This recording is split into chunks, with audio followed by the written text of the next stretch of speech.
I stole my sister's husband, and I have no regrets. It was a game, and I won. I always win. I am Hazel Moon, sitting on the balcony of my penthouse apartment, a martini in hand reflecting the dazzling lights of Manhattan.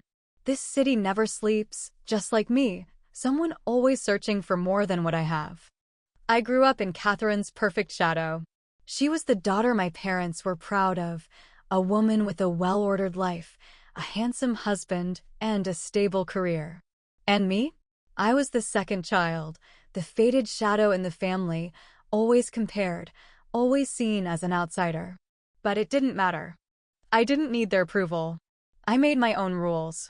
Atticus Finch was a man who had everything others could dream of, a successful career, a stable marriage with Catherine, and a life that seemed flawless. But I knew the truth. I saw the emptiness in his eyes when Catherine was too busy with her packed schedule. I heard the suppressed sighs every time he mentioned her. I understood better than anyone that what appears perfect often hides deep cracks beneath the surface. I had always watched Catherine from a distance, waiting for the moment she let her guard down. And then I saw it, the neglect in love, the complacency of a woman too confident in her position. She loved Atticus, but she no longer saw him. She treated him like a fixture in her life, an expensive piece of furniture in their lavish home. I was different. I knew how to make a man feel desired. I knew how to awaken longing, how to make them feel alive again, how to make them believe they were experiencing something extraordinary. And Atticus Finch was the perfect prey. I wasn't the kind of woman to rush into an affair. I liked to plan, to take what I wanted step by step without leaving a trace. I wouldn't attack directly, that was too crude. I would let Atticus come to me, let him realize the void in his marriage, let him become unable to resist me. I took a sip of my martini, the sharp bitterness spreading across my tongue. My plan had already begun. And as always, I would win. I never let things happen by chance. Every move was calculated, every glance, every word, every subtle touch laden with meaning. With Atticus Finch, I wouldn't be just a fleeting temptation. I would be the woman he craved but never knew he needed. We started with chance encounters. A charity gala for the financial elite, an investment seminar Catherine couldn't attend because of work, a family dinner where I deliberately sat next to Atticus. Each time, I created brief but invaluable moments, holding eye contact just a second too long, offering a smile tinged with mystery, making a remark that made him feel seen. "Your job seems stressful," I said one evening when we happened to find ourselves standing next to each other at the bar during an event. I swirled my cocktail in my hand, looking at him as if I genuinely cared about his answer. He exhaled deeply, swirling the whiskey in his glass. "Yeah, sometimes it feels like a never-ending cycle." I tilted my head slightly, as if pondering something important. "Does Catherine notice?" He hesitated. I knew I had touched a nerve. I didn't need him to answer immediately. I only needed to plant the seed of doubt, and it would take root in his mind on its own. I kept doing that, little by little. I didn't push, didn't come on too strong. I was just there, a gentle presence, more understanding, more perceptive, everything Catherine wasn't with her busy schedule and logical mindset. I knew when to stay silent, when to say exactly what he needed to hear. I knew when to let a hint of vulnerability slip through, just enough to make him feel like my protector. And then, one particular evening, we ran into each other at a small bar in Tribeca. Atticus was alone, the top button of his shirt undone, sleeves rolled up to reveal strong forearms. I walked up beside him, not rushing. "Have a drink with me?" I asked, my tone carrying a slight challenge. He smiled faintly, a little surprised, but then he nodded. That night, our conversation was different. For the first time, he didn't keep his usual distance. We talked about things he couldn't share with Catherine, unfulfilled dreams, the weight of expectations pressing down on him. I leaned in just enough, not overtly, just enough for my perfume to linger in the air between us.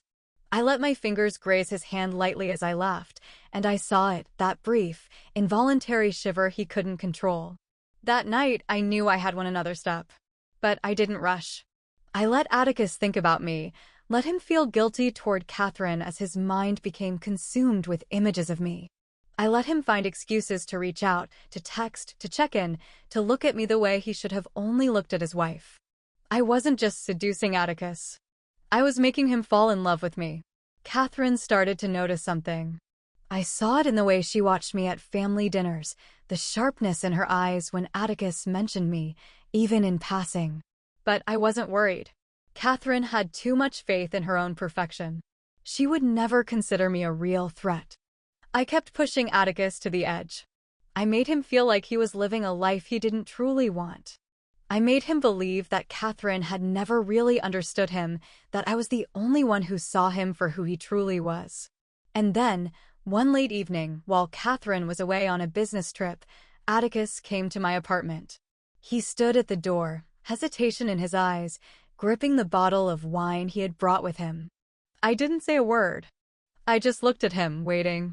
And then, he was the one who stepped inside. He was the one who closed the door behind him. I didn't need to do anything more. I simply smiled and gently placed a glass of wine in his hand. "I knew you'd come," I whispered. He didn't deny it. And in that moment, I knew Atticus Finch was completely mine. Catherine wasn't a fool. She had suspected it for a while, but it wasn't until the final pieces fell into place that she saw the full picture. A forgotten message on Atticus's phone, a restaurant receipt with his signature on a night he was supposed to be home. A faint lipstick stain on his collar, a deep red shade Catherine never wore. And then, she found it. I wasn't careless enough to leave traces, but Atticus was different. Men always were. When they were infatuated, they got sloppy. Catherine had uncovered a secret bank account where Atticus had been transferring money for an apartment in Tribeca. My apartment. I wasn't surprised when she showed up at my door late one evening. Catherine didn't knock. She pounded on the door so hard that I could feel the anger in every blow. Leisurely, I lifted my wine glass, adjusted the silk strap on my shoulder, and opened the door. She stood there, her face stiff with restraint, her blue eyes burning under the streetlights. I tilted my head, a faint smile on my lips. "You're later than I expected." "Shut up." Her voice was so cold it sent a shiver down my spine, but I didn't let it show. Catherine stepped inside without waiting for an invitation. Her gaze swept across the apartment. The shirt Atticus had left draped over the sofa, the half-finished glass of wine on the table. The evidence was everywhere. She didn't need to ask, but I knew she wanted to hear it from me. "How long?" Her voice was hoarse. I shrugged, walking slowly to the kitchen counter, pouring myself another glass of wine. "Longer than you think." Catherine's face paled, but she didn't cry. I admired that. She was stronger than I had given her credit for. "Why the hell would you do this?" she hissed, her grip tightening around her handbag. "Jealousy? Because you always wanted what was mine." I laughed. A light, careless laugh, as if she had just said something utterly ridiculous. "Jealousy?" I raised an eyebrow.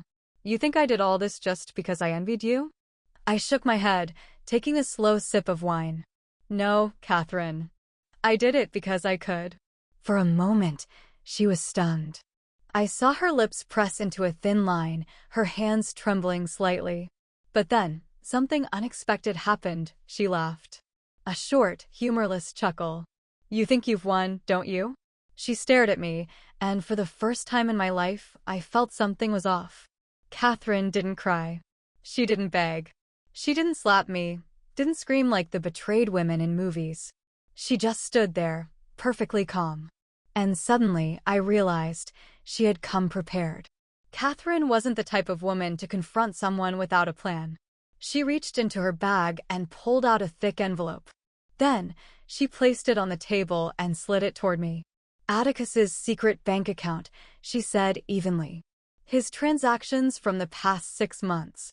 Did you think he only spent money on one apartment?" I stiffened. Catherine tilted her head, her gaze sharp as a blade. "He's been transferring money to another account. To another woman." I let out a short laugh, forcing myself to stay composed. "You're trying to trick me. You can check for yourself." She crossed her arms, watching me like she was waiting for my reaction. I grabbed the envelope and opened it. The numbers blurred before my eyes. A name I didn't recognize appeared over and over in the transaction history. A cold chill ran down my spine. Atticus Finch hadn't only been with me. Slowly, I set the envelope down, masking the slight tremor in my hands. Catherine was still watching me, a faint smirk forming on her lips. "You thought you were so clever, didn't you, Hazel?" She leaned forward. "You thought you were the only one who knew how to manipulate men?"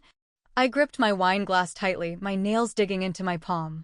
"I'm not here to take my husband back," Catherine continued, her voice unwavering. "He doesn't matter to me anymore. But I won't let you walk away unscathed." I stared at her, a rare feeling creeping into my chest, unease. Catherine smiled.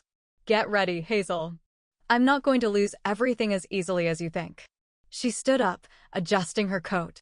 Just before leaving, she paused at the door and turned back to look at me one last time. "And remember," she said, her voice soft but razor-sharp, "you're not the only one who knows how to play this game." The door slammed shut, and I realized the real war had only just begun. I rolled my suitcase through the JFK airport terminal, a thrill running down my spine. A vacation in Hawaii with Atticus, a fresh start, a new chapter for us without Catherine. I didn't care what she would do next. Catherine might be smart, might be ruthless, but she had lost. And I never looked back. I glanced at Atticus, who was on the phone. His voice was low, tense. I shrugged, uninterested. I had him now, and that was all that mattered. Until I heard Catherine. "Hazel Moon." Her voice cut through the air like a blade, slicing the space around me. I froze, and for a moment, the entire terminal seemed to stand still. Dozens of eyes turned toward me. I spun around and saw her striding toward me, her golden hair disheveled, her eyes burning with fury. She wasn't alone. At least 2 reporters followed closely behind, cameras in hand. Catherine's anger wasn't the helpless rage of a betrayed woman. It was sharp, calculated, and deliberate. I smirked, lowering my sunglasses.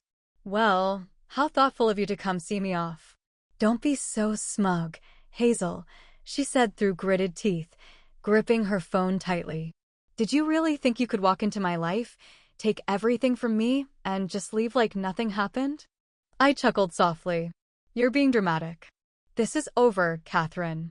"No," she said. "It's just beginning." Before I could react, Catherine lifted her phone. On the screen, a video played.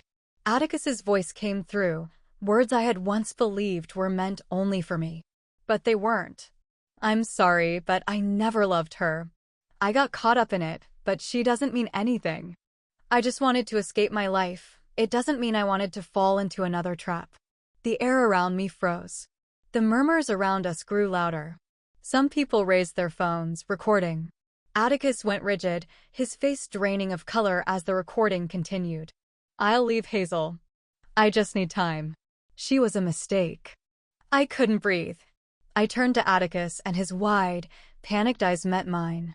Hazel, I can explain." Slap.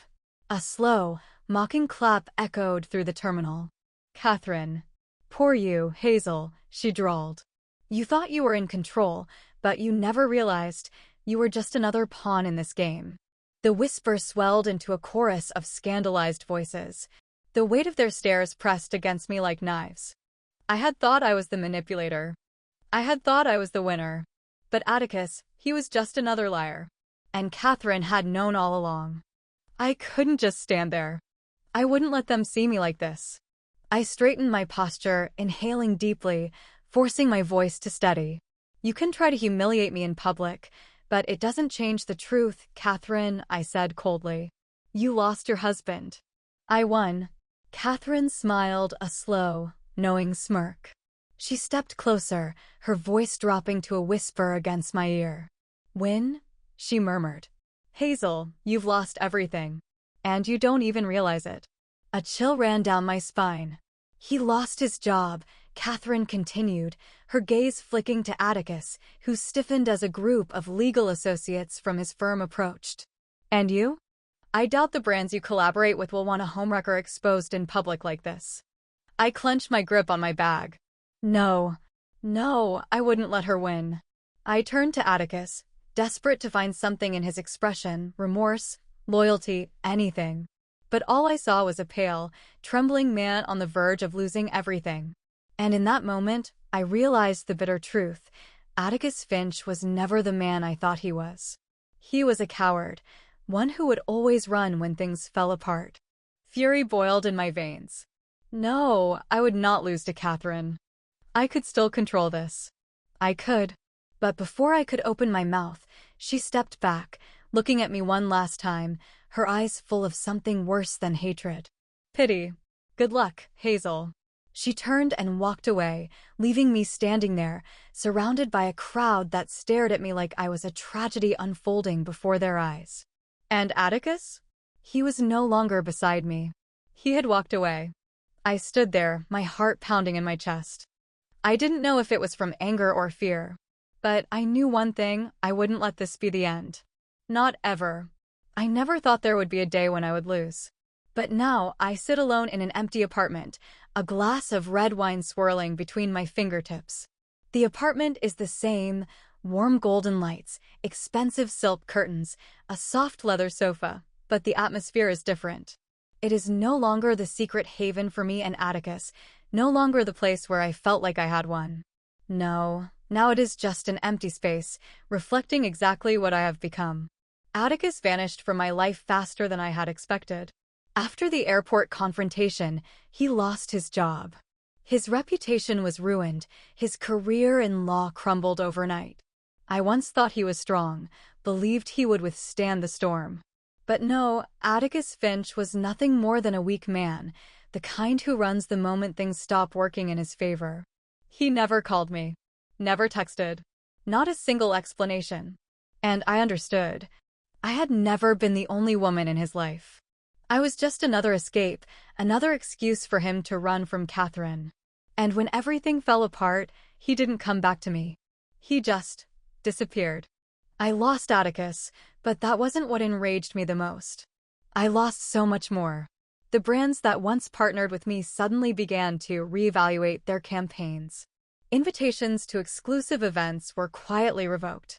No one said it outright, but I understood Catherine had won, not just emotionally, but socially. She didn't need to publicly expose me. Social media did it for her. Tabloid headlines screamed my downfall. Hazel Moon, serial husband stealer? From luxury icon to disgraced outcast. I became gossip fodder, a cautionary tale for women sipping wine at cocktail parties, a name whispered with amused disdain. Even my parents turned away. They never said it outright, but I could feel it. The calls grew less frequent. Family dinners went on without me. To them, I was a mistake, a stain on the family's reputation. I once thought they would stand by me, but when the storm hit, they chose the safer side. And that side wasn't me. Catherine, of course, came out on top. She didn't forgive Atticus. She didn't take him back. But she didn't lose everything like I had hoped. On the contrary, Catherine became stronger, more successful. She turned into a symbol of the modern woman, the survivor of betrayal, a woman who didn't crumble under pain. She turned my betrayal into her victory. And me? I was just another casualty. But I don't regret it. I look at myself in the mirror, my cold, sharp eyes staring back. There was a time when I thought I had one, but maybe this was never a game with a true winner. Catherine may have moved forward, but I don't believe she has forgotten. And I won't let her forget. I set my wine glass down, my fingers gliding across my phone screen. An image appears, Catherine at a charity event, standing next to a new man, a radiant smile on her lips. Happy? I let out a quiet laugh. No, Catherine. I won't let you have a perfect ending. This game isn't over. I sit in a small cafe in Brooklyn, the late afternoon sunlight streaming through the glass windows, casting a golden hue over the bustling streets. I am no longer the Hazel Moon of months past, the arrogant woman who strutted through lavish parties, the one people admired and despised in equal measure. I lost. Catherine has everything. She has public sympathy, a new image, the resilient woman who rose from betrayal. She doesn't need Atticus, and she has proven that to the world. But is happiness really that simple? I tilt my head, eyes fixed on my phone screen. A new article about Catherine and the man beside her. A new face, a new love story. I chuckle, running a finger across the image. Happy? No, Catherine. I won't let you have a perfect ending. I type a message, short, simple, to the point. Did you forget about me? I hit send, set my phone down, and take a slow sip of coffee. The bitterness spreads across my tongue. Regret? Forgiveness? Happiness? Those things are for the weak. I don't need them. I only need an opportunity. Because this game isn't over. It's only just begun. What do you think of my story? Am I the only villain here? Share your thoughts in the comments. Don't forget to follow my channel to keep up with the next twists in this war. I promise, you won't be disappointed. If you think my story is worth sharing, spread it to your friends. Let them see that sometimes, even villains have their own reasons.